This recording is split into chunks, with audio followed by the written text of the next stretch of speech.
அனைவருக்கும் வணக்கம்.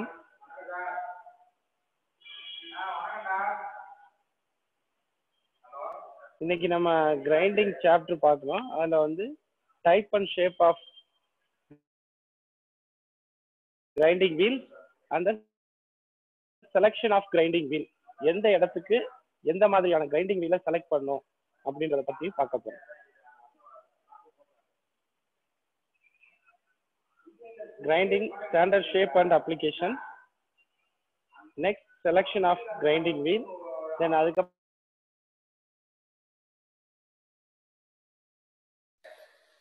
their effects cause அந்த கிளாசிங் லோடிங் ஆகிறதுனால என்ன மாதிரியான பாதிப்புகள் ஏற்படும், அதை எப்படி சரி செய்யறது, அதுக்கப்புறம் கிரைண்டிங்ல பொதுவாக நடைபெறக்கூடிய பாதிப்புகள் அதை எப்படி சரி பண்றது, அதை எப்படி தெரிஞ்சுக்கிறதுன்னு பற்றி பார்ப்போம். ஷேப் ஆஃப் வீல்ல பாத்தீங்கன்னா ஃபர்ஸ்ட் ஸ்ட்ரெயிட் வீல். இந்த ஸ்ட்ரெயிட் வீல் வந்து cylindrical surface, cylindrical grinders and surface grinders and centreless grinders, இது எல்லாத்துலயுமே நம்ம பிளாட் சர்ஃபேஸ் அல்லதுன்னா சிலிண்ட்ரிக்கலான சர்ஃபேஸஸ் கிரைண்ட் பண்றதுக்கு பிளாட் சர்ஃபேஸ்ல பயன்படும். இத பாருங்க, இதுதான் straight wheel. Type 1 straight wheel பாருங்க. அண்ட் தென் அதுக்கப்புறம் பாத்தீங்கன்னா type 2 one side recessed straight wheel. ஒரு சைடு மட்டும் ரீசஸ் போர்ஷன் கொடுத்துருப்பாங்க. அது எதுக்காகனா அந்த மெஷின்ல உள்ள ஃபிளாஞ்ச் உட்கார்றதுக்காக. டைப் 3 பாத்தீங்கன்னா recessed both side straight wheel. இது எதுக்குன்னா ரெண்டு பக்கமுமே ஒரு கிரைண்டிங் மிஷின்ல இருக்க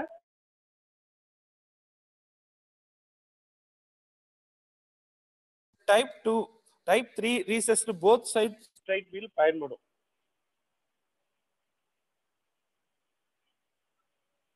These are generally used for cylindrical, internal, centerless and surface grinding operations. These wheels vary in size, diameter and width of the face. இதனுடைய வடிவத்திலையும் டயமீட்டர்லையும் changes வரலாம். ஆனா இது வந்து cylindrical machine, internal cylindrical and external centreless கிரைண்டிங்ல இந்த type 3 uses to both sides straight wheel அது நமக்கு பயன்படும்.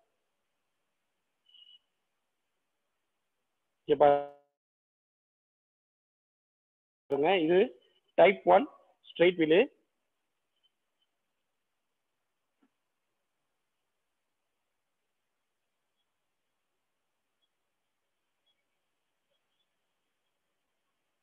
இது பாத்தீங்கன்னா ஒன் சைடு ரீசஸ்ட் பண்ண ஸ்ட்ரைட் வீல்.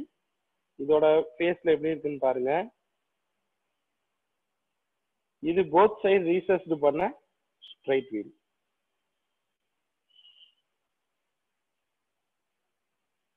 இந்த ரீசஸ் எதுக்காக கொடுத்துருக்காங்க அப்படின்றத இதுல நான் சொல்லியிருக்கேன். அதான் ஏற்கனவே சொன்ன மாதிரி தான்.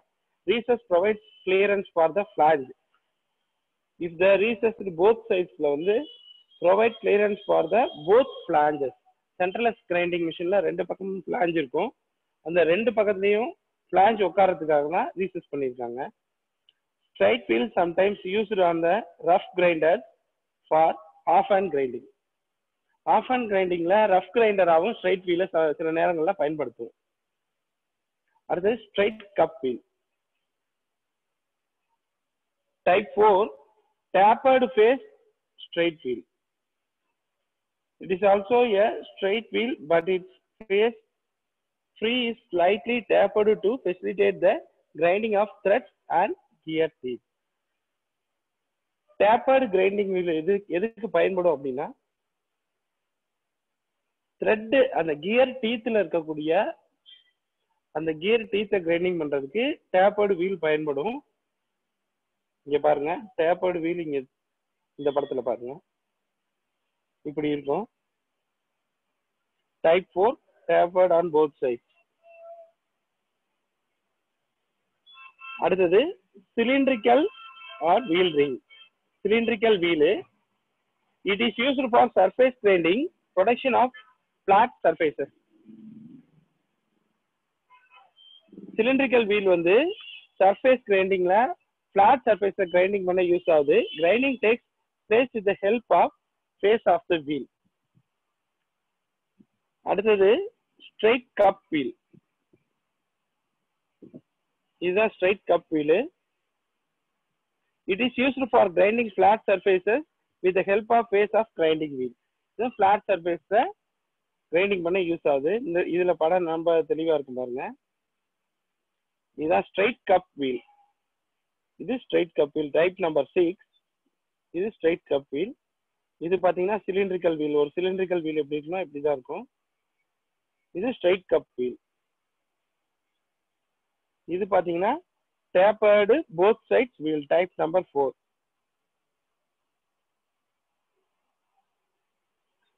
அடுத்தது பாத்தீங்கன்னா flaring cup wheel. இந்த flaring cup wheel பாத்தீங்கன்னா used in grinding tools in tool room. flaring cup wheel வந்து மேக்ஸிமம் டூல் ரூம்ல தான் இதை பயன்படுத்துவாங்க. மில்லிங் கட்டர்ஸ் எல்லாம் கிரைண்டிங் பண்றதுக்கு இந்த flaring cup wheel பயன்படுது. ரிலீவ்டு ஃபார்ம், அந்த மில்லிங் கட்டர்ஸ்ல இருக்க ரிலீவிங் ஃபார்ம் இருக்குல்ல, அந்த ரிலீவ் பிளேசஸ் எல்லாம் கிரைண்டிங் பண்ணுவோம். flaring cup யூஸ் பண்ணுவோம். flaring cup wheel. அடுத்தது saucer wheel type number 8. saucer wheel. It is used for sharpening or circular or hand saws. இந்த சர்க்குலரான பகுதிகளெல்லாம் ஷார்ப் பண்றதுக்கு இந்த saucer wheel பயன்படுது. மேலும் இந்த ஹேண்ட் சாஸ்லாம் கிரைண்ட் பண்ணவும் இந்த saucer wheel பயன்படும். இங்க இருக்கு பாருங்க, flaring cup wheel இதுலயே இருக்கு. இந்த பாருங்க, இதுதான் flaring cup wheel type number 11. இதுதான் flaring cup wheel. இப்படிதான் இருக்கும் ஒரு flaring cup wheel.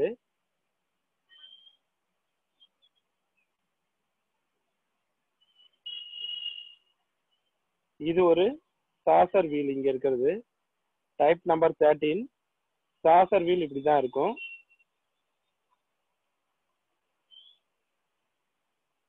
flaring cup wheel used on tool and cutter grinders mainly to sharpen a milling cutters and reamers.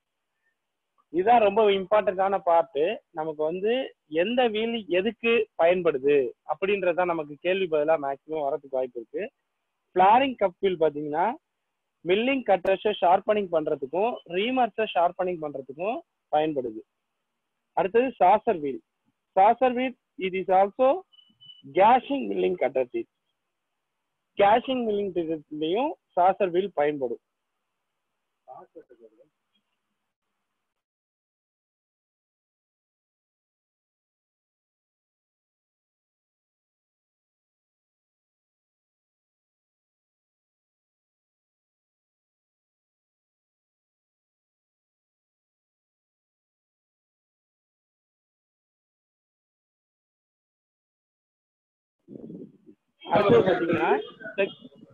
அடுத்தது பாத்தீங்கன்னா segmented wheel type 9 segmented wheel and then type 10 dish wheel. segmented wheel இப்படிதான் இருக்கும். These are normally on vertical spindle, rotary type and reciprocating type surface grinders. Rotary டைப்னா சுழலும் தன்மையுடைய, அதே சமயத்துல vertical ஸ்பிண்டில்ல ஃபிட் பண்ணக்கூடியது. வெர்டிக்கல் ஸ்பிண்டில்ல நம்ம ஃபிட் பண்ணக்கூடியதான் செக்மெண்டல் வீல். ரோட்டரி டைப்ல சர்ஃபேஸ் கிரைண்டரா பயன்படும்.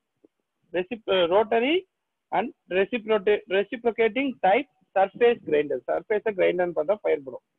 அடுத்தது டிஷ் வீல் பாத்தீங்கன்னா it is also used for grinding of tools in tool room. அதாவது டூல் ரூம்ல தான் இந்த டிஷ் வீல் அதிகமா பயன்படும். It is capable to grind very narrow places due to thinners. narrow placesனா ரொம்ப குறுகலான அந்த இடைவெளி குறைவா இருக்கக்கூடிய இடத்துல இந்த டிஷ் வீல் மூலமா நம்ம கட்டர்ஸ் எல்லாம் கிரைண்டிங் பண்ண முடியும்.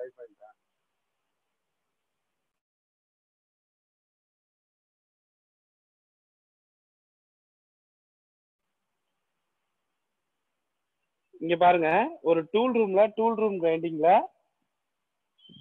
எப்படி உங்களுக்கு கிரைண்டிங் பண்ணிருக்காங்கன்ற படத்தை காட்டிங்க.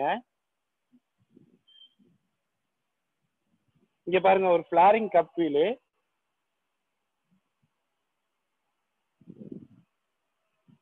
ஃபிளாரிங் கப் வீல் மூலமா grinding side teeth of milling cutter. ஒரு மில்லிங் கட்டரோட சைட் டீத்தை வந்து கிரைண்டிங் பண்றாங்க. டூல் ரூம்ல டூல் அண்ட் கட்டர் கிரைண்டிங் மிஷின்ல ஃபிளாரிங் கப் வீல் யூஸ் பண்ணி கிரைண்டிங் பண்றாங்க.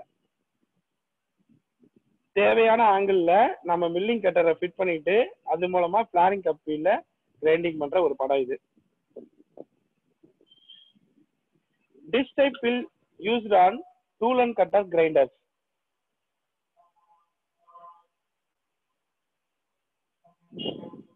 டிஷ் டைப் வீல் வந்து டூல் அண்ட் கட்டர் கிரைண்டிங் மிஷின்ல to sharpen milling cutters with narrow slot like formed relieving cutters. Dish type wheel வந்து tool and cutter grinding மிஷின்ல narrow slots, ரொம்ப குறுகலான இடைவெளி குறைவா இருக்கக்கூடிய இடத்துலலாம் உள்ள போய் கிரைண்டிங் பண்றதுக்கு பயன்படுது. Relieved cutters and hobs etcetera. Relieved கட்டர்ஸ்னா இந்த பாருங்க, இந்த கட்டர்ல இருக்கு இல்லையா, இந்த கான்கேவ் கட்டர், கான்வெக்ஸ் கட்டர்ல எல்லாம் உள்ள ரிலீவிங் போர்ஷன்ஸை கிரைண்ட் பண்றதுக்கும், மேலும் ஹாப்ஸ்ன்னு பாத்தீங்கன்னா இதான் ஹாப். ஒரு ஹாப் இப்படி இருக்கும். இந்த ஹாப்லையும் இந்த மாதிரியான கிரைண்டிங் பண்றதுக்கு நமக்கு அந்த டிஷ் வீல் பயன்படும்.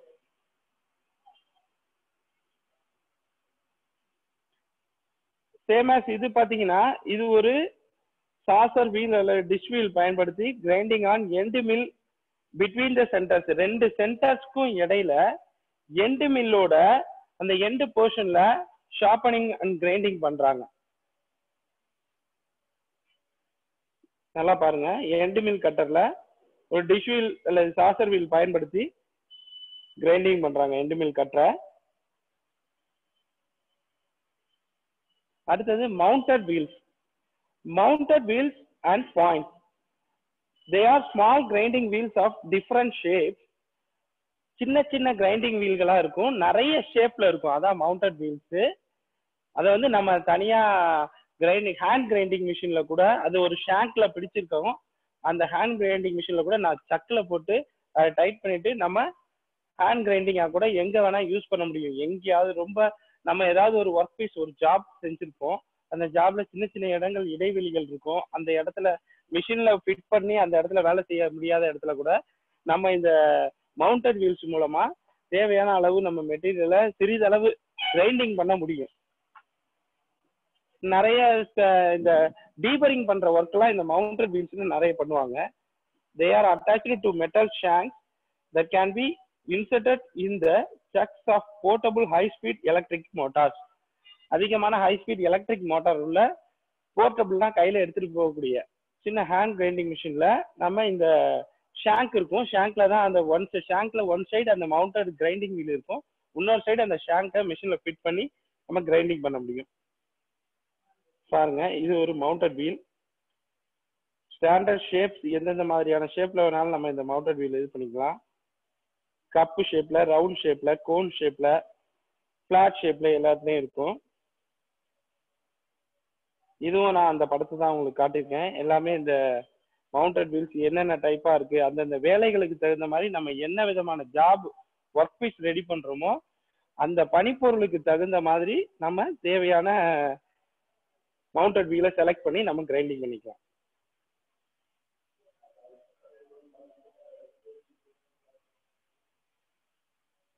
அடுத்து பாத்தீங்கன்னா செலக்ஷன் ஆஃப் கிரைண்டிங் வீல்.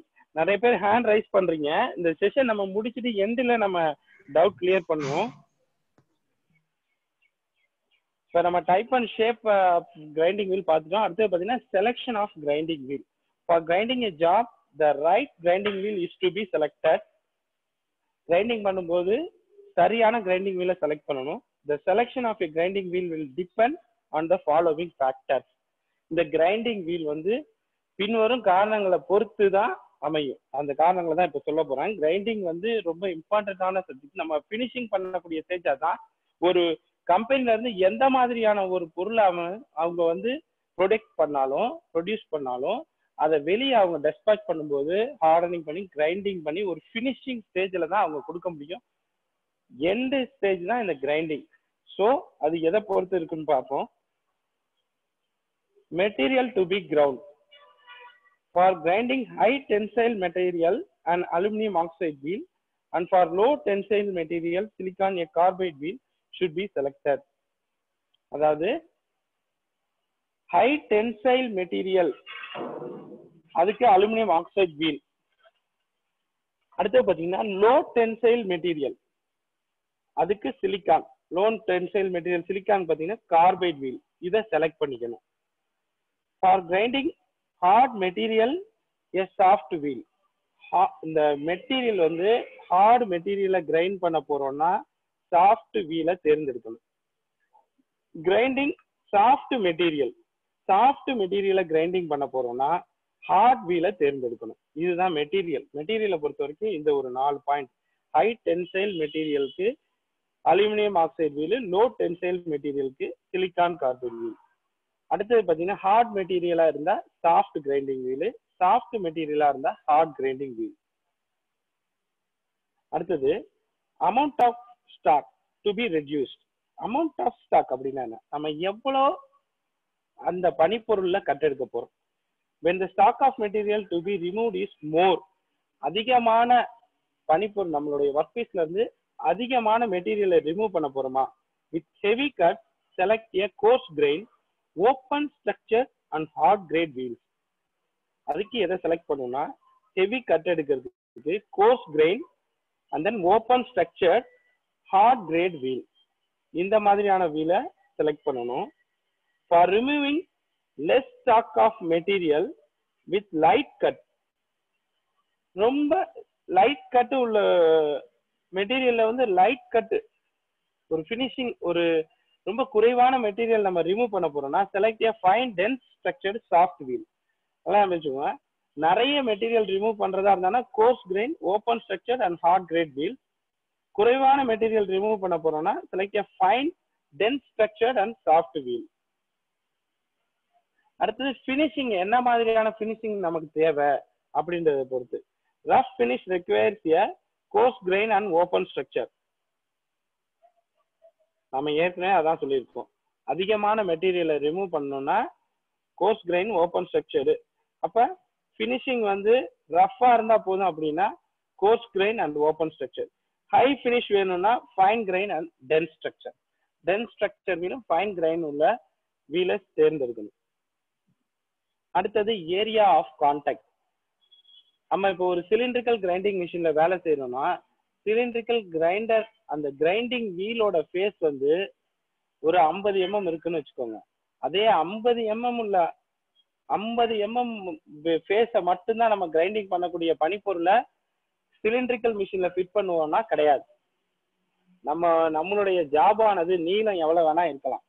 அதை வந்து நம்ம சிலிண்ட்ரிக்கல் மெஷின்ல உள்ள பெட்டு மூலமா வலது பக்கமும் இடது பக்கமும் 2 புறமும் நவுத்தி கூட நம்ம கிரைண்டிங் பண்ண முடியும். ஸோ அப்ப அந்த ஏரியா ஆஃப் கான்டாக்ட் எவ்வளவு தூரம் இருக்கு. The area of contact depends on the size of workpiece, the grinding wheel and the nature of operation. அதுல என்ன வேலை செய்ய போறோம், நேச்சர் ஆஃப் ஆப்ரேஷன், அந்த ஜாப்ல என்ன வேலை செய்ய போறோம், அந்த ஒர்க் பீஸோட சைஸ் என்ன, இதை பொறுத்து இருக்கு. ரெண்டாவது, when the area of contact is more a soft grade and coarse grain wheel is to be selected. Contact area வந்து அதிகமா soft grade coarse grain wheel is to be selected. Area of contact is more, அதிகமா அந்த contact area அதிகமா இருந்தா soft grade coarse grain உள்ள வீலை select பண்ணிக்கணும். Less area of contact, குறைவான கான்டாக்ட் இருந்தது அப்படின்னா hard grade and fine grain wheel உள்ள வீலை செலக்ட் பண்ணிக்கணும். Hard grade and fine grain. அடுத்தது பாத்தீங்கன்னா டைப் ஆஃப் கிரைண்டிங் ஆப்ரேஷன். என்ன மாதிரியான grinding operation? The selection of a grinding wheel is affected the grinding operation to be done. நம்ம எந்த விதமான கிரைண்டிங் வீலை செலக்ட் பண்ண போறோமோ அது வந்து எந்த விதமான கிரைண்டிங் ஆப்ரேஷன் பண்றோம் அப்படின்றத பொறுத்து அமையும். The wheel shape and size are to be selected on the basis of the grinding operation.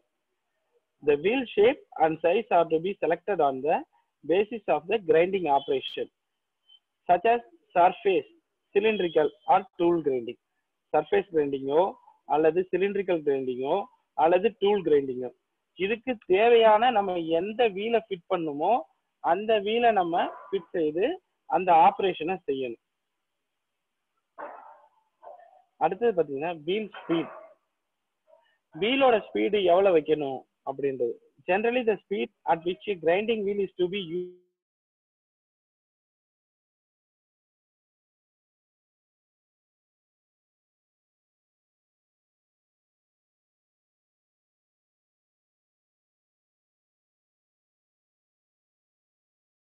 used will be marked on the wheel. அவங்க அந்த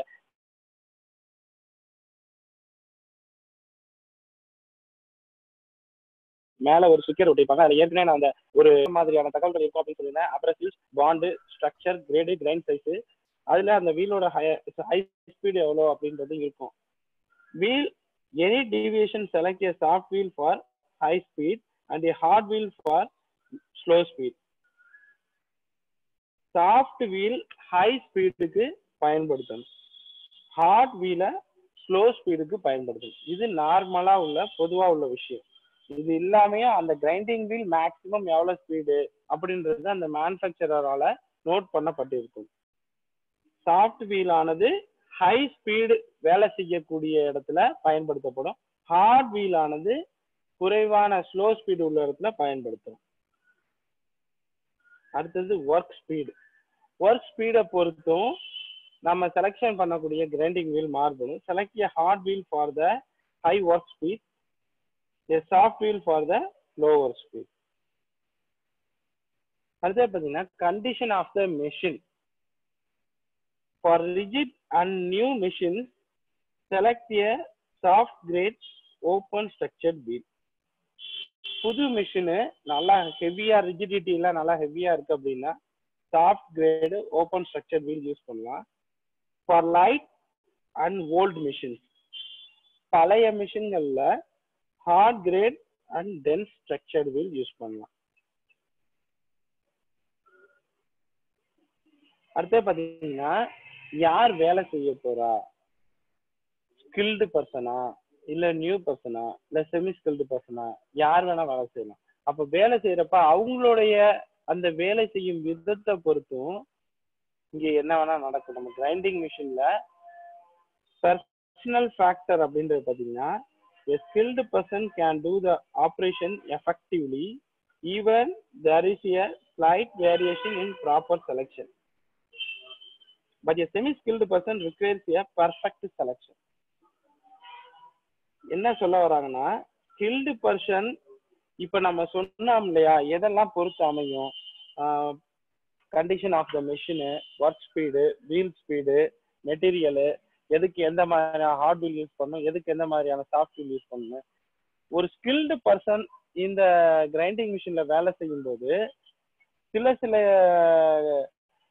செலெக்ஷன்ஸை வந்து மாத்தி அவங்க வேலை செஞ்சாலும் கரெக்டா இருக்கும். ஏன்னா அவங்க அந்த இடத்துல அந்த கண்டிஷன் ஆஃப் பிளேஸ், அந்த ஒர்க் பிளேஸ்ல அந்த ரிஜிடிட்டி, அந்த அவங்களோட மெஷின் கெப்பாசிட்டி எப்படின்றத பொறுத்து அவங்க அதுக்கு தகுந்த மாதிரி ரெகுலரா வேலை செஞ்சுட்டு இருப்பாங்க. ஒரு ஸ்கில் பர்சன் அவங்க அந்த மாதிரி மாற்றி கூட வேலை செஞ்சா அவங்க அதை டேலி பண்ணிக்க முடியும், சரி செஞ்சுக்க முடியும், எப்படி கரெக்டான பினிஷிங் வரணும் அப்படின்றத அவங்க பார்த்துக்க முடியும். அதே சமயம் ஒரு செமி ஸ்கில்டு பர்சன் என்டர் ஆகுறப்ப பர்ஃபெக்ட் செலெக்ஷன் இருந்தே ஆகணும். செமி ஸ்கில்டு பர்சனுக்கு அப்படின்னா ஒரு நியூ பர்சன் என்டர் ஆகுனாங்கன்னா அவங்களுக்கும் அதே மாதிரி தான் பர்ஃபெக்ட் செலெக்ஷன் இருக்கணும். நம்ம இந்த செலெக்ஷன் ஆஃப் கிரைண்டிங் வீல்ல என்ன மாதிரியான செலெக்ஷன்ஸ் சொன்னோமோ அது எல்லாமே பர்ஃபெக்டா இருந்தா மட்டுமே கிரைண்டிங் கரெக்டா நமக்கு கம்ப்ளீட்டடா முடியும். அடுத்தது method of cooling. Method of கூலிங்னா நீங்க ஏற்கனவே கூலண்ட்லாம் யூஸ் பண்ணியிருப்பீங்க. பல மில்லிங் மிஷின்ஸ், ஷேப்பிங், ஸ்லாட்டிங், இந்த மாதிரி நம்ம அதுல கூலண்ட் யூஸ் பண்றதுக்கும் ஒரு கிரைண்டிங் மிஷின்ல கூலண்ட் யூஸ் பண்றதுக்கும் நிறைய வித்தியாசம் இருக்கு. ட்ரில்லிங் மிஷின்ல கூலண்ட் யூஸ் பண்றதுக்கும் இந்த கிரைண்டிங் மிஷின்ல கூலண்ட் யூஸ் பண்றதுக்கும் நிறைய வேரியேஷன்ஸ் இருக்கு. கூலண்ட் பாத்தீங்கன்னா கிரைண்டிங் மிஷின்ஸ்ல ஒரு ஸ்டேஜுக்கு அப்புறம் ரொம்ப ஸ்மெல் வரும் ஒரு மாதிரி கிரைண்டிங் மிஷின்ல எல்லாம்.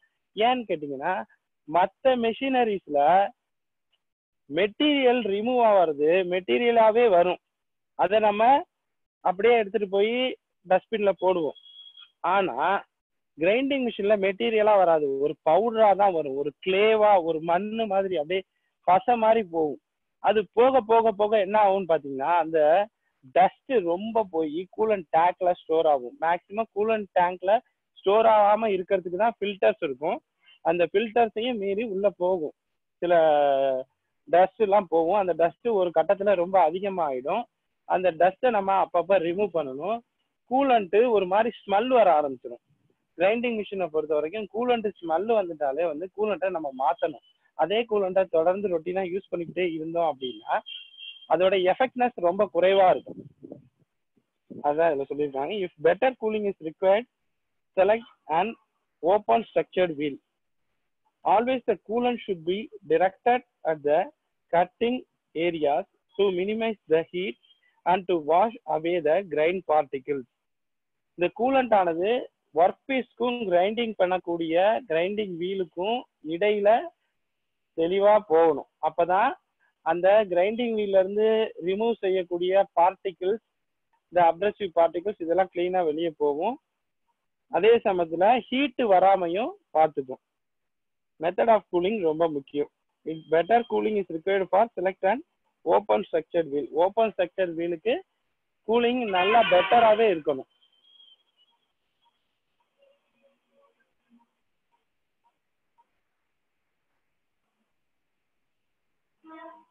இப்போ இந்த செலெக்ஷன் ஆஃப் கிரைண்டிங் வீல்ஸ்லாம் நம்ம சொன்னோம்.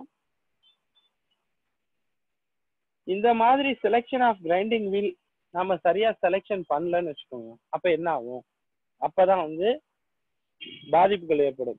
இப்போ நம்ம மெஷின்ல ஒழுங்கா ஆயில் போடு, ஆயில் போட்டு அப்பப்போ மெயின்டெனன்ஸ் பண்ணிட்டே இருக்குன்னு சொல்றோம். ஆயில் போடலன்னா என்ன ஆகும்? தேய்மானம் அதிகமாகும், கியர்லாம் தேயும், அப்புறம் லூஸ் ஆகும், அப்புறம் ஏதாவது மெஷின் சரியா ஓடாம போகும்.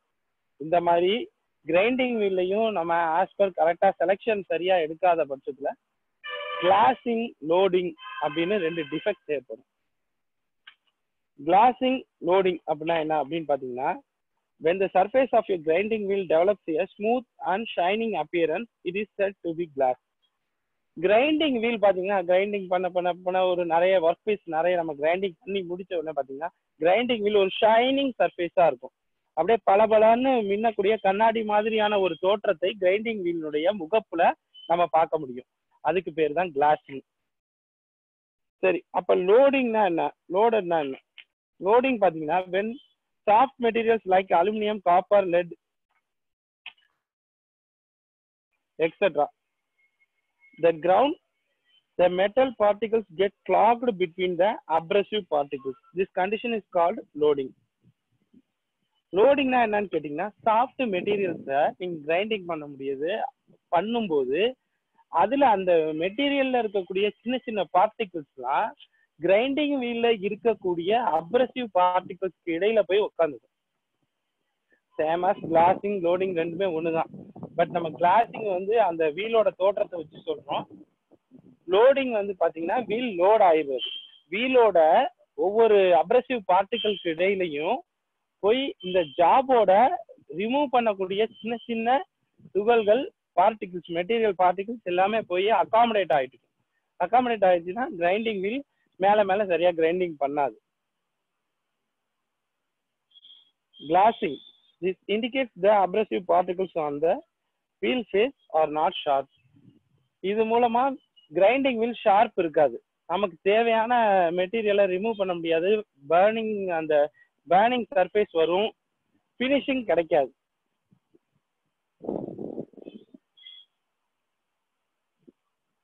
இங்க பாருங்க, இந்த படத்துல பாருங்க, ஒரு அப்ரசிவ்க்கும் இன்னொரு அப்ரசிவ்க்கும் இடையில கிரைன்ஸ் போய் உட்கார்ந்து இருக்கிறது. blunt abrasive grains caused by grinding hard material.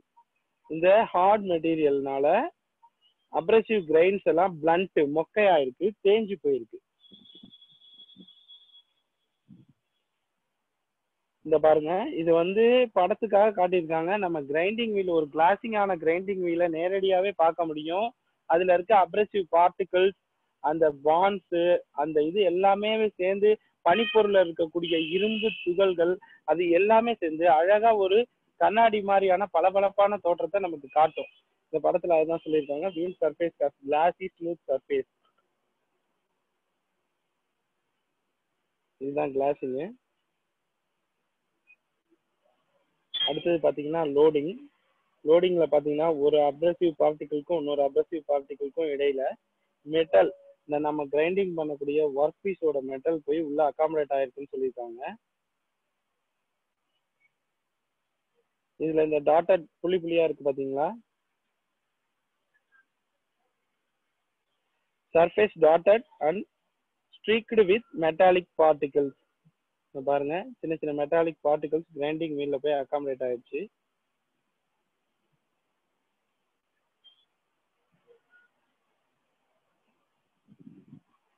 Glassing. This is the effect when the abrasive have become dull ground to the ground. இந்த அப்ரசிவ் வந்து ரொம்ப டல் ஆயிடும், அதோட எஃபெக்ட் ரொம்ப டல்லா இருக்கும். என்ன சொல்றது, அந்த கிரைண்டிங் வேலை செய்யக்கூடிய கிளாசிங் ஆயிடுச்சுன்னா அதோட வேலை செய்யக்கூடிய அந்த திறன் வந்து ரொம்ப தொய்வா காணப்படும். It is a condition in which cutting edge take glass like appearance. அதான் அந்த ஒரு கண்ணாடி மாதிரியான ஒரு தோற்றத்தை காட்டும். This occurs due to high speed or the tool is very hard. இது எதனால நடக்குது அப்படின்னா, டூல் ரொம்ப ஹார்டா இருந்திருக்கும், அங்க நம்ம ஹை ஸ்பீட் யூஸ் பண்ணிருப்போம். To avoid glassing, use softer wheel, decrease the speed of wheel. இந்த கிளாசிங்கை நம்ம தவிர்க்கணும் அப்படின்னா சாஃப்டர் வீல் யூஸ் பண்ணும், ஸ்பீடை குறைவா பயன்படுத்தணும். அடுத்தது பாத்தீங்கன்னா, இந்த கிளாசிங் லோட் ஆகுறதுனால என்ன எஃபெக்ட், என்ன விதமான பாதிப்பு நடைபெறுது. Excessive cutting pressure between wheel and work. அதிகமான வேலை, அந்த கட்டிங் செய்யக்கூடிய அழுத்தம், அதிகமான வேலை செய்யக்கூடிய வலு கிரைண்டிங் மிஷின் மேல திணிக்கப்படும். ஒரு கிளாசிங் லோடிங் ஆன வீலை நீங்க சரியான கிரைண்டிங் மிஷின்ல ஓட்டும் போது நீங்க ஒரு 0.05 mm cut கொடுத்துருப்பீங்க.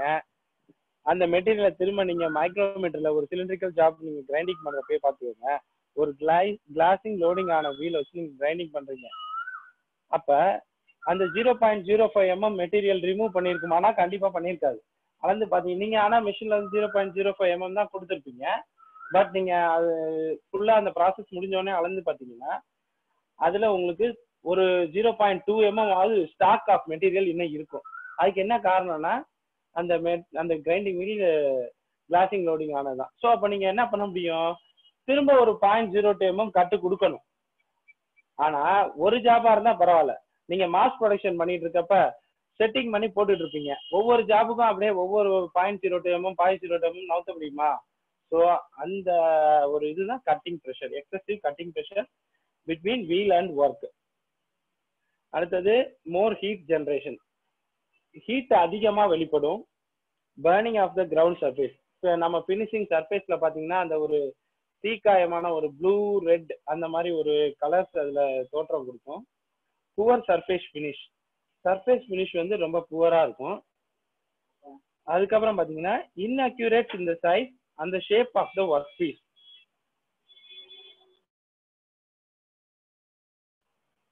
Shape of workpiece and size. இந்த இன்அக்யூரேட்டா இருக்கிறதா நான் ஆரம்பத்திலே சொன்னேன், நீங்க கரெக்டா கொடுத்துருப்பீங்க பட் அந்த மெட்டீரியல் ரிமூவ் பண்ணிருக்காதுன்னு. ஷேப் கரெக்டான ஷேப்ல வந்திருக்காது. ஒரு 0.00 m மைக்ரான் லெவல்ல ஷேப் கூட வேரியேஷன் ஆகும். அண்ட் தென் பாத்தீங்கன்னா in wheel breakage. Sometimes wheel breakage ஆகும், சம்டைம்ஸ் வீலும் பிரேக்கேஜ் ஆகிறதுக்கான வாய்ப்புகள் அதிகமா இருக்கு. அடுத்து பாத்தீங்கன்னா glass wheel should be dressed for the following reasons. ஒரு நிமிஷம்.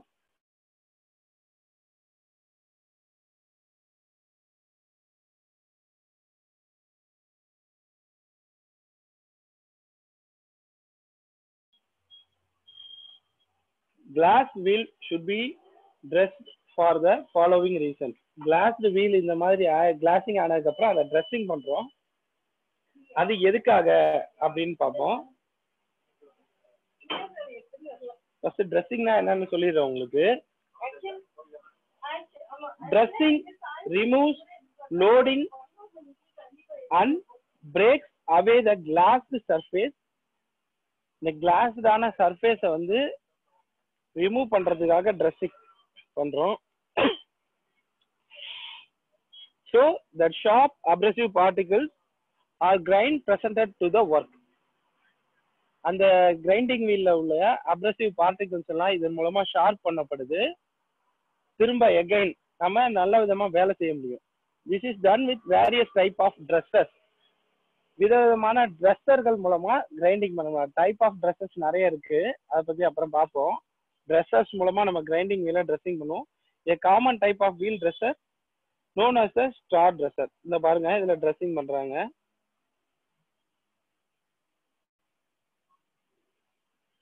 இது ஒரு வீல் ட்ரெஸ்ஸரு.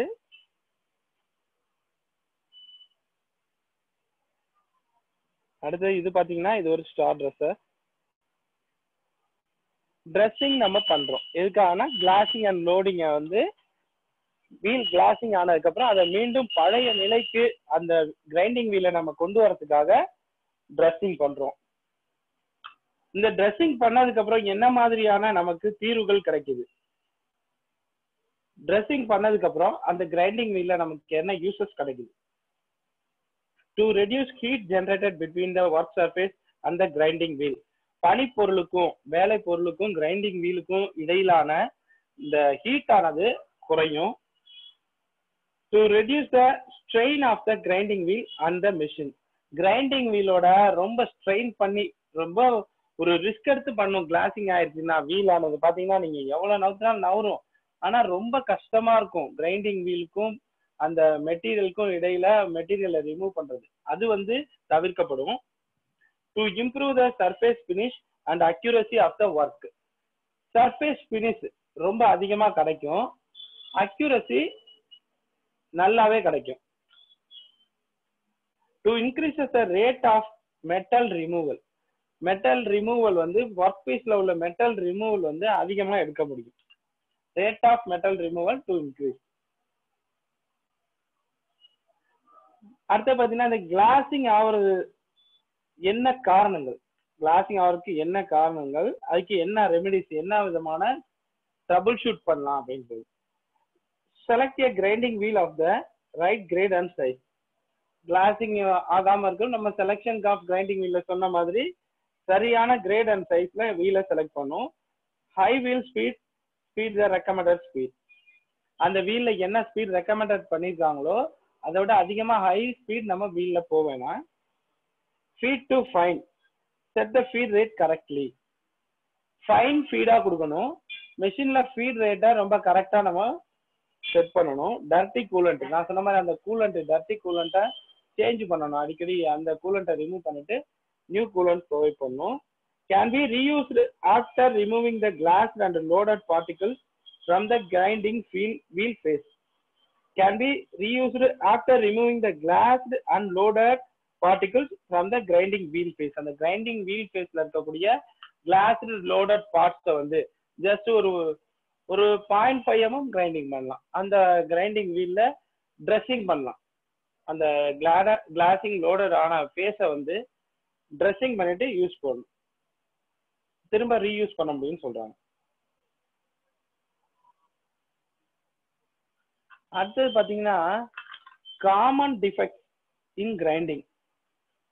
பொதுவான பாதிப்புகள் என்னெல்லாம் நடக்கும் கிரைண்டிங்ல அப்படின்னு பாத்தீங்கன்னா, fault, wheel wearing out. Wheel வந்து உதறதுன்னு சொல்லுவோம். சில சமயம் வந்து வைப்ரேஷன் ஆகும், உதறி அவுட் வருது, வெளியில கொஞ்சம் அவுட் அடிக்கிறது, வீல் வியரிங் அவுட்.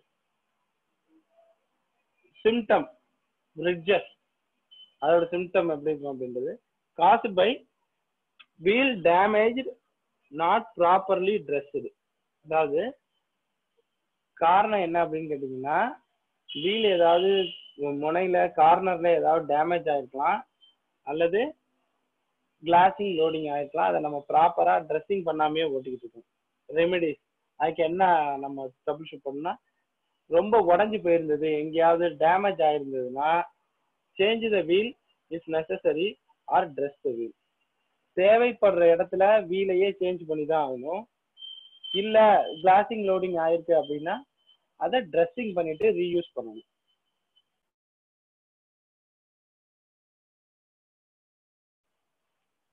அடுத்தது பாத்தீங்கன்னா வீல் சைஸ் இஸ் ரெடியூஸ்டு, ரொம்பமா குறைஞ்சு போயிருக்கிறது. வீல் வந்து அதிகமா தேஞ்சு போயிருக்கிறது. அதுக்கு என்ன காரணமா இருக்கும் பாத்தீங்கன்னா wheel is too soft. Wheel அதிகமா சாஃப்டா இருக்கும். அதுக்கு என்ன பண்ணணும்னா யூஸ் ஏ ஹார்டர் வீல். அந்த இடத்துல நம்ம ஹார்டர் வீலை யூஸ் பண்ணணும். வீல் ஒரு இடத்துல நம்ம வேலை செஞ்சுட்டு இருக்க இடத்துல நம்ம ரெகுலரா ரொட்டீனா பண்ணிட்டு இருக்கக்கூடிய ஒர்க்ல வீல் சீக்கிரமா தேஞ்சு போகுது அப்படின்னா அதுக்கு தகுந்த மாதிரி நம்ம ஹார்டர் வீல் சேஞ்ச் பண்ணணும். அடுத்தது பாத்தீங்கன்னா கிரைண்டிங் வீல் ஸ்பீட் லோவர் தென் த ரெக்கமெண்டட்.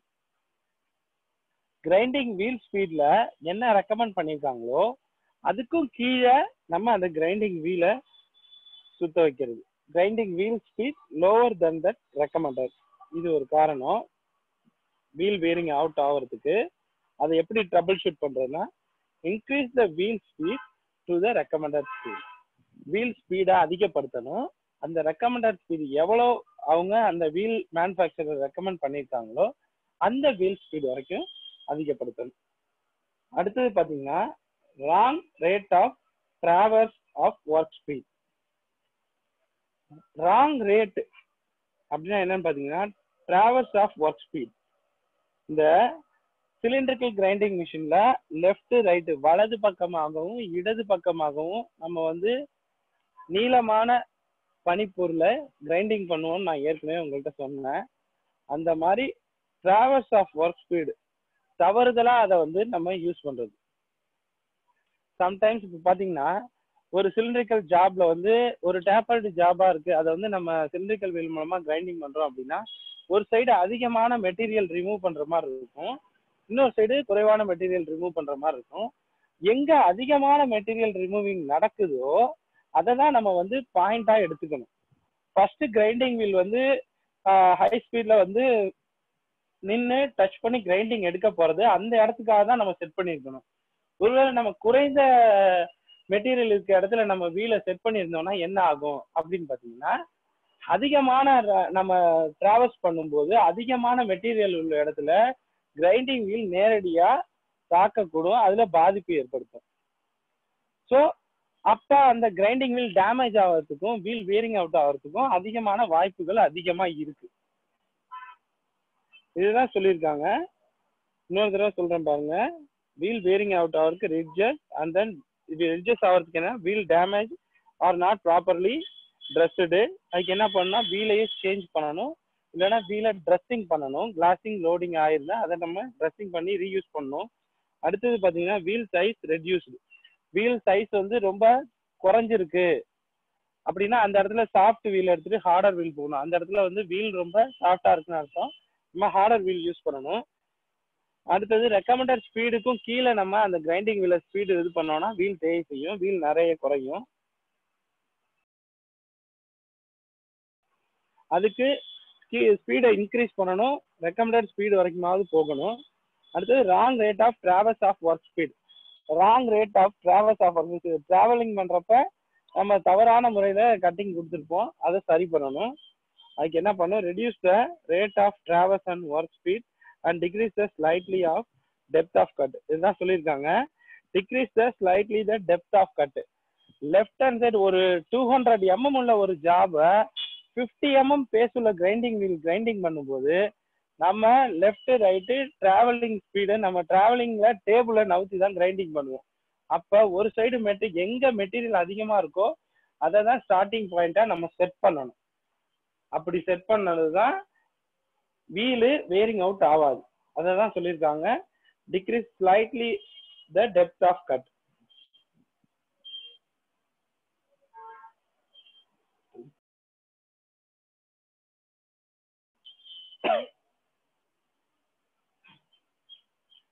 அடுத்தது பாத்தீங்கன்னா புவர் சர்ஃபேஸ் பினிஷ்.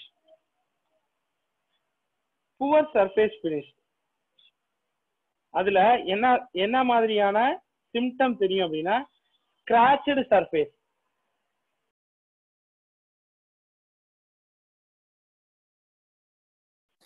ஸ்கிராட்ச்டு சர்ஃபேஸ். இந்த சிம்டம் வந்து ஸ்கிராட்ச் விழுந்த மாதிரி ஒரு தோற்றம் தெரியும்.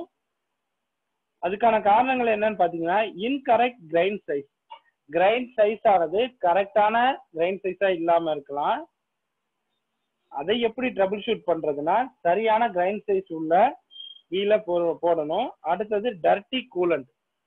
டர்ட்டி கூலண்ட்டை நீங்க எப்படி, அதுக்கு நான் ஏற்கனவே clean the tank and replace, இதுதான் நான் ஆரம்பத்திலேயே உங்களுக்கு சொல்லிட்டேன். இந்த கிரைண்டிங்ல வந்து கூலண்ட் ரொம்ப ஒரு இம்பார்ட்டன்டான விஷயம். அதுக்கான காரணங்கள் என்னன்னா, அந்த பனிப்பொருள் ஒர்க் பீஸோட மெட்டல் ரிமூவிங் பார்ட்ஸ் எல்லாமே ஒரு மெட்டீரியலா இருக்காது, ஒரு மாவு மாதிரி தான் இருக்கும், ஒரு கிளே மாதிரி தான் இருக்கும். அது போய் கிரைண்டிங் வீல்ல ஃபில்டர்ல போய் தடுக்கப்பட்டு அதுக்கப்புறம் கூலண்ட் டேங்க்கு போகும். இருந்தாலும் கூலண்ட் வந்து ஒரு மாதிரி ஸ்மெல் வந்தோடனே கூலண்ட் டேங்கை ரீப்ளேஸ் பண்ணிடணும். இருக்க கூலண்ட்டை கிளீன் பண்ணிட்டு புது கூலண்ட் போட்டுடணும். அடுத்தது சர்ஃபேஸ் பர்னிஷ்டு. பர்னிஷ்டு அப்படின்னா அந்த மாதிரி ஒரு கேஸ் அடுப்புல எரியுது இல்லையா, ஒரு ப்ளூ கலர் ஒரு ரெட் கலர் அந்த மாதிரி சர்ஃபேஸ், ஜாபோட சர்ஃபேஸ்ல ஒர்க் பீஸ்ல ஒரு ப்ளூ கலர் ஆன சர்ஃபேஸ் தோற்றம் தெரியும். அதான் சர்ஃபேஸ் பர்னிஷ்டு. அதுக்கு என்ன காரணம் அப்படின்னு பாத்தீங்கன்னா, இன்கரெக்ட் வீல் கிரேடு. வீலோட கிரேடு தவறுதலா எடுத்திருக்கலாம். பிட்டிய கரெக்ட் வீல். இந்த கிரேடு இன்கரெக்டான கிரேட் வீல எடுத்துட்டு பிட்டிய கரெக்ட் கிரேட் வீல் போடணும். அடுத்தது ஃபீடு டு கோர்ஸ். ஃபீடு அதிகமா கொடுத்துருக்கலாம், கோர்ஸ் ஃபீடா கொடுத்துருந்தீங்கன்னா ஃபீடை குறைக்கணும். Reduce the feed. Cut to deep. ரொம்ப ஆழமா கட்டு கொடுத்துருக்கிறது, எடுத்தோடனே அதிகமா டச் ஆகி கிரைண்டிங் பண்றது, அந்த மாதிரி பண்ணாம decrease the deep of depth of cut. Depth of கட்டை வந்து டீப்பா போறத குறைக்கணும். அடுத்தது பாத்தீங்கன்னா insufficient coolant. Increase the supply of the coolant. சில நேரங்கள்ல இந்த கூலண்ட் டேங்க்ல இருந்து கூலண்ட் சப்ளை ஆகுறது பாத்தீங்கன்னா சரியா ஆகாது. நம்ம பைப்ல எல்லாம் தண்ணி அடைச்சிக்கிச்சுன்னா விட்டு விட்டு கொஞ்சம் கொஞ்சமா வருது இல்ல, அதே மாதிரிதான். அந்த மாதிரி நம்ம வந்து கிரைண்டிங் மிஷின்ல ஒர்க் பண்ண முடியாது. மெட்டல் ரிமூவல் கட்டிங் ஆப்ரேஷனுக்கு ஒரு மிஷின்ல நீங்க அப்படிலாம் பண்ணிக்கலாம். ஆனா கிரைண்டிங்ல அப்படி பண்ணீங்கன்னா எந்த அந்த ஜாபுக்கும் கிரைண்டிங் வீலுக்கும் டச் ஆகுற எல்லா இடத்துலயுமே கூலண்ட் ஆனது படணும். பட்டாதான் அந்த ஒரு பினிஷிங், கிரைண்டிங் பினிஷிங்கிறது நமக்கு கிடைக்கும்.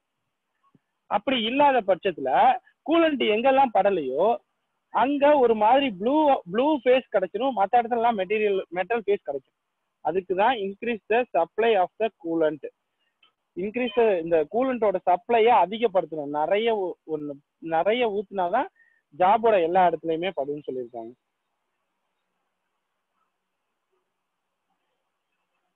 அடுத்தது பாத்தீங்கன்னா ஷாட்டர் மார்க்ஸ். நம்ம வேலை செஞ்சு முடிக்கிற ஜாப்ல பாத்தீங்கன்னா ஷாட்டர் மார்க்ஸ் புள்ளி புள்ளியா கோடு கூடா நிறைய அந்த மாதிரி ஷாட்டர் மார்க்ஸ் வரும். அந்த மார்க்ஸ் எதனால அது வர்றது சிம்டம் பாத்தீங்கன்னா இன்டர்மிட்டன்ட் ஸ்பார்க்கிங் அன்இவன் சவுண்ட். அதுக்கான சிம்டம் எப்படி தெரியும்னா, ஒரு மாதிரி குறைன சவுண்ட் அதிகமா வரும். அந்த கிரைண்டிங் வீல்ல நம்ம நார்மலாவே சவுண்ட் இருக்கும், சவுண்ட் இல்லாம இருக்க அந்த சவுண்ட் வந்து ஒரு டிஃப்ரெண்டான சவுண்ட் வரும். வீல் அவுட் ஆஃப் பேலன்ஸ் எதன் காரணமா இருக்குன்னா, நம்ம ஃபர்ஸ்ட் வீலை வந்து மேண்டர்ல செட் பண்ணுவாங்க. செட் பண்ணிட்டு தான் அதை வந்து கிராக் இருக்கா என்னன்னு வீலை செக் பண்ணிட்டு தான் நம்ம மெஷின்லயே ஏத்துவாங்க. சம்டைம்ஸ் கிராக் இருக்கான்னு செக் பண்ணிட்டு கிராக் இல்லாத பட்சத்துல தான் வீலையே மெஷின்ல ஏத்துவாங்க. அந்த மாதிரி செட்டிங் பண்றப்ப பேலன்ஸ் சரியில்லாம வீல் அவுட் இல்லாம நம்ம செட் பண்ணணும். சில நேரங்கள்ல எதுவும் தவறுலாம் நடந்திருக்கலாம், அதுதான் சொல்லுவாங்க வீல் அவுட் ஆஃப் பேலன்ஸா இருக்கலாம். ரீபேலன்ஸ் த வீல். வீலை கழட்டிட்டு திரும்ப நம்ம வீலை பேலன்ஸ் பண்ணிட்டு அதுக்கப்புறம் மெஷின்ல கிரைண்டிங் மெஷின்ல மாற்றணும். அடுத்தது பாத்தீங்கன்னா glazing of the wheel. Glazing of the wheel என்ன அப்படின்னு பாத்தீங்கன்னா இன்கரெக்ட் கிரேட் ஆஃப் வீல். சரியான கிரேட் உள்ள வீலை எடுக்காம இருந்திருக்கலாம், இன்கரெக்ட் கிரேட். அதுக்கு கரெக்ட் கிரேட் உள்ள வீலை எடுக்கணும். அடுத்தது work piece or work holding devices loose. இது பாத்தீங்கன்னா இது ரொம்ப இம்பார்ட்டன்டான விஷயம். நம்ம கிரைண்டிங்ல வந்து ரொம்ப கேர்ஃபுல்லா வேலை பார்க்கணும். ஒர்க் ஹோல்டிங் விஷயத்துல சில நம்ம சர்ஃபேஸ் கிரைண்டிங் மிஷின்ல பாத்தீங்கன்னா மேக்னெட்டிக் சக் யூஸ் பண்ணுவோம். மேக்னெட்டிக் சக்ல பாத்தீங்கன்னா சில சமயங்கள்ல அந்த கூலண்ட் பட்டு கொஞ்சம் அதோட பவர் இல்லாம இருக்கும் சில இடத்துல. அந்த அந்த மாதிரியான இதை சரி பண்ணிக்கணும் சரியான முறையில. கிரைண்டிங்ல இப்ப அந்த மேக்னெட்டிக் சக்ல ஜாப் போய் கரெக்டா ஃபிட் ஆகல அப்படின்னா அது கிரைண்டிங் பண்ணும்போது ஜாப் ஸ்லிப் ஆகிறதுக்கு அதிகமான வாய்ப்பு இருக்கு. அதன் மூலமா வந்து கிரைண்டிங் வீல் கிளாசிங் ஆகும் அதிக வாய்ப்பு இருக்கு. நீங்க குறைவான இடத்துல கிரைண்டிங் பண்ண சொல்லியிருப்பீங்க கிரைண்டிங் வீல, அது நீங்க கொஞ்சம் கொஞ்சமா ஜாப் ஸ்லிப் ஆகி கொஞ்சம் கொஞ்சமா நவுந்து நிறைய கிரைண்டிங் வீல்ல நிறைய கிரைண்டிங் பண்ணும். ஸோ கிளாசிங் ஆகும். அதுக்கு என்ன செக்யூர் போத் ப்ராப்பர்லி அந்த வைஸு மிஷின் வைஸு மேக்னெட்டிக் சக்கு இல்லை angle plate slaughter type angle plate இந்த மாதிரி எல்லாம் நம்ம ஆங்கிள் பிளேட்டு அந்த மிஷின் பெட்டில் என்ன மாதிரியான ஒர்க் ஹோல்டிங் டிவைசஸை ஃபிட் பண்ணியிருக்கோமோ அதெல்லாம் லூஸாக இல்லாமல் டைட்டாக இருக்க மாதிரி பார்த்துக்கணும். லூஸாக அப்பப்போ செக் பண்ணிக்கணும். அடுத்தது வீல் இன் கரெக்ட்லி ட்ரெஸ்ஸுடு, வீலை கரெக்டாக நம்ம ட்ரெஸ்ஸிங் பண்ணி யூஸ் பண்ணிட்டு இருக்கோமா அப்படின்றது தான். அடுத்தது லூஸ் புள்ளி ஆன் ஸ்பிண்டில், புள்ளி அந்த கிரைண்டிங் வீலோட ஸ்பிண்டில்ல எதுவும் லூஸ் இல்லாம கரெக்டா இருக்கா அப்படின்றது தான். அந்த மாதிரி லூஸா இருந்தது அப்படின்னா, புள்ளி லூஸா இருந்தது, ஸ்பிண்டில் லூஸா இருந்ததுன்னா நமக்கு கிளாசிக் ஆகும். என்ன sir? Sir last 10 minutes sir. சரிங்க சார், சரிங்க சார். Okay, thank you sir. பார்த்துக்கோங்க. லூஸ் புள்ளி ஆன் ஸ்பிண்டில், இந்த ஸ்பிண்டில் வந்து லூஸா இருக்கக்கூடாது, அது வந்து டைட் ஆன் த புள்ளி. ஒருவேளை லூஸா இருக்கு அப்படின்னா, ஸ்பிண்டில் லூஸா இருக்கு அப்படின்னா நம்ம வந்து புள்ளியை டைட் பண்ணணும். அடுத்தது பாத்தீங்கன்னா uneven cutting and irregular sparking. Uneven cutting அப்படின்னா என்ன? அதாவது ஒரு பக்கம் இப்போ நீங்க ஒரு மெட்டீரியல் வந்து ஒரு 0.05 mm கொடுத்துருக்கீங்க அப்படின்னா ஈவன் எல்லா சைஸ்லுமே ஒரு 200 லென்த் உள்ள எல்லா சைஸ்லயுமே அந்த 0.05 mm தான் கட்டை எடுத்துக்கணும். அன்இவன் கட்டிங் மீன்ஸ் நீங்க இப்போ ஒரு சைட்ல பாத்தீங்கன்னா 0.05 mm எடுத்துருக்கும், ஒரு சைட்ல 0.04 mm எடுத்துருக்கும். அந்த மாதிரி ஸ்லைட் வேரியேஷன்ஸ் வரும். அதான் uneven cutting and irregular sparking. அதுக்கு என்ன பண்ணணும் அப்படின்னா ஃபீட் டு கோர்ஸ். அதுக்கு பாத்தீங்கன்னா ஃபீடு அதிகமா இருக்கிறதுனால அந்த ஒரு இடத்துல குறைவாகவும் ஒரு இடத்துல அதிகமாகவும் மெட்டீரியல் ரிமூவ் பண்ணியிருக்கோம். சேட்டர் மார்க்ஸ் இதனால கூட ஏற்படும். இந்த அன்இவன் கட்டிங்னால அதிகமா சேட்டர் மார்க்ஸ் வரும். அதை எப்படி நம்ம ரெமெடிஸ் அதை எப்படி பண்ணணும்னா decrease the feed rate. Feed rate வந்து டிக்ரீஸ் பண்ணணும். அடுத்தது பாத்தீங்கன்னா மெஷின் ரிஜிடிட்டின்னு ஒன்று இருக்கு, மெஷின் வைப்ரேஷன். அது ரொம்ப இம்பார்ட்டண்ட்டான ஒரு விஷயம் நமக்கு. இப்போ மெஷின் வைப்ரேஷன் என்ன அப்படின்னு பார்த்தீங்கன்னா நல்லா அதான் நம்ம ஏற்கனவே செலெக்ஷன் ஆஃப் மெட்டீரியலே சொல்லியிருந்தோம். ஓல்டு மிஷின்ஸ்க்கு எந்த மாதிரியான கிரைண்டிங் வீல் யூஸ் பண்ணணும், என்ன ஸ்ட்ரக்சர்டு, என்ன ஹார்ட் வீலா கிரேடு ஹார்டா சாஃப்டா அப்படின்னு. அதே மாதிரி நியூ மிஷின்ஸ்க்கு என்ன மாதிரி யூஸ் பண்ணணும் அப்படின்னு சொல்லியிருந்தோம். ஓல்டு மிஷின்ஸ் பார்த்தீங்கன்னா வைப்ரேஷன் அதிகமாக இருக்கிறதுக்கான வாய்ப்புகள் இருக்கு. நியூ மிஷின்ஸ்லையும் வைப்ரேஷன்ஸ் இருக்கு. சில சமயம் வந்து மிஷின் தண்டர் போல்ட் போட்டு யூஸ் பண்ணாம மிஷின் வச்சிருந்தாங்க அப்படின்னா அது வைப்ரேஷன் இருக்கும். அதை பார்த்துக்கணும். மிஷின் வைப்ரேஷன் ஒரு சிம்டம். Improper bedding down. இப்போ மிஷின் வைப்ரேஷன் ஆகுது அப்படின்னா அந்த பெட்டிங் வந்து ப்ராப்பரா இல்லைன்னு அர்த்தம். நம்மளுடைய கிரைண்டிங் மிஷின்ல இருக்கக்கூடிய பெட், அந்த பெட்டு ப்ராப்பரா இருக்கா என்னன்றதை செக் பண்ணிக்கணும். அடுத்தது அதை எப்படி ரிப்போர்ட், அதை எப்படி சரி பண்றது அப்படின்னா ரிப்போர்ட் டு சூப்பர்வைசர்னு போட்டிருக்காங்க. மெஷினோட ரிஜிடிட்டியே நமக்கு வந்து சரியா இல்லாதப்ப அதுக்குள்ள மெஷின் ஒர்க்கெல்லாம் எல்லாம் பார்க்க வேண்டியிருக்கும். ஸோ ஒரு வைப்ரேஷன் நடக்குது மெஷின்லயே டோட்டலா வைப்ரேஷன் நடக்குதுன்றப்ப சேட்டர் மார்க்ஸ் வரதான் செய்யும். அதுக்கு அந்த மெஷின் பெட்டு, ஸ்பிண்டிலு எல்லாமே லாக் நட்ஸ் எல்லாம் டைட்டா இருக்கா எல்லாமே செக் பண்ணி திரும்ப மெஷின் நல்லா டைட் பண்ணி ஒரு ரீகால் மாதிரி தான் அது திரும்ப கழட்டி நல்லா பக்காவா ஃபிட் பண்ணணும். இதெல்லாம் வந்து பாத்தீங்கன்னா காமன் டிஃபெக்ட்ஸ்.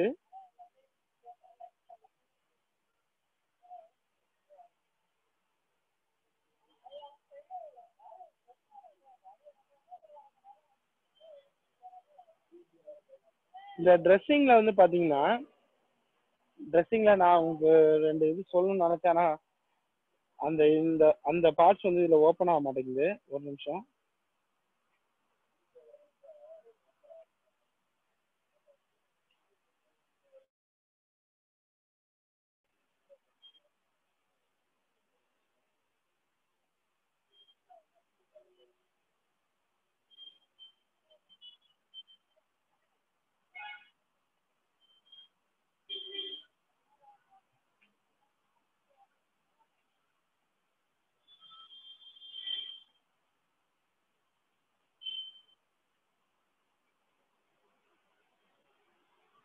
இதுல டைமண்ட் ட்ரெஸ்ஸஸ், அந்த டைமண்ட் பாயிண்ட் ட்ரெஸ்ஸஸ் இருக்கு.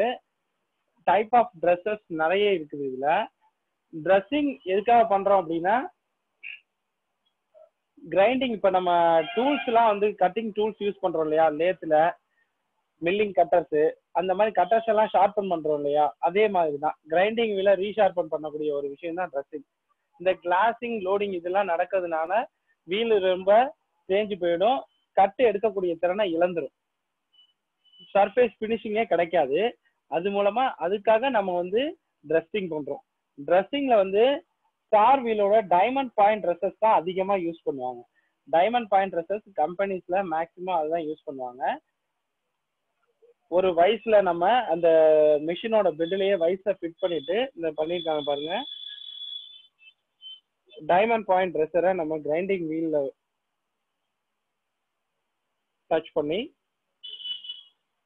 கிரைண்டிங் வீல் சுழலும் போது லெஃப்ட் அண்ட் ரைட் ரெண்டு பக்கமும் நம்ம கிரைண்டிங் வீல்ல இருக்கக்கூடிய தேஞ்சு போன அப்ரசிவ் பார்ட்டிகல்ஸ் எல்லாம் கிரைண்டிங் பண்ணி ரிமூவ் பண்ணுவோம். அப்ப அந்த ஒவ்வொரு அப்ரசிவ் பார்ட்டிகல்ஸ்க்கு இடையில போய் கிளாக் ஆச்சு பாத்தீங்களா, மெட்டீரியல்ஸ் ஒர்க் பீஸ்ல கிரைண்டிங் பண்ணக்கூடிய மெட்டீரியல், அது எல்லாமே அந்த போர்ஷன் ரிமூவ் ஆகி கிரைண்டிங் வீல்ல ஒரு நியூ ஃபேஸ் நமக்கு கிடைக்கும். இது மூலமா ரீஷார்பனிங் பண்ணி அதே கிரைண்டிங் வீல நம்ம கடைசி வரைக்கும் யூஸ் பண்ணலாம்.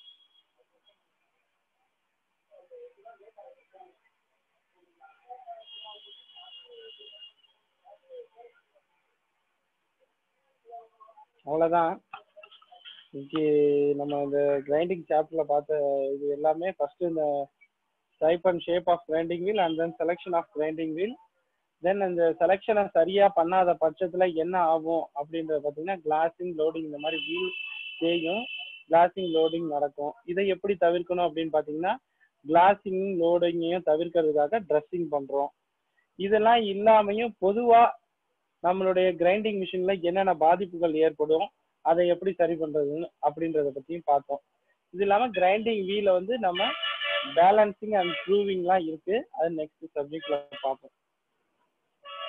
ஏதாவது உங்களுக்கு டவுட்ஸ் இருந்துச்சுன்னா இந்த ஃபோன் நம்பருக்கு கால் பண்ணுங்க, எனக்கு எப்போ வேணா ஃபோன் பண்ணுங்க, நான் உங்களுக்கு டவுட்ஸ் கிளியர் பண்றேன். சார் ஓகே சார், செஷன் நல்லா இருந்துச்சு சார், ரொம்ப தேங்க்யூ சார். தேங்க்யூ.